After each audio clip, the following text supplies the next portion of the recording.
ఇవాళ తెలంగాణకు చీకట్లు లేవు అంటే ఆనాడు సోనియా గాంధీ గారు మన్మోహన్ సింగ్ గారు మనకు 53.46% ఇచ్చిండ్రు. ఆంధ్రప్రదేశ్లో రాజు కేసు వేస్తామంటే ఇవాళ ఆయన లేడు దయాకర్రావు గారు.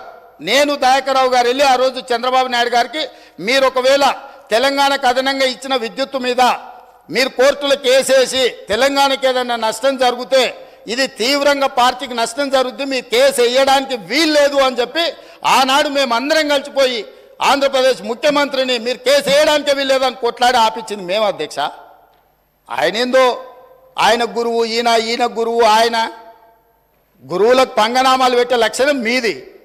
మేము ఎప్పుడు కూడా ఎవరితోనైనా తెలంగాణలో ఏంది అధ్యక్ష, ధూపం మీద వస్తే ఎవరన్నా గిలాసని మంచినీళ్ళు ఇస్తే కూడా వాళ్ళని గుర్తుపెట్టుకుంటాం అధ్యక్ష. మనము 10 ఏళ్ళలో 20 ఏళ్ళలో కలిసి పనిచేస్తే సహచరులుగా ఉన్న మన వాళ్ళని మనం అగౌరవపరచాలని ఎక్కడన్నా ఉందా అధ్యక్ష?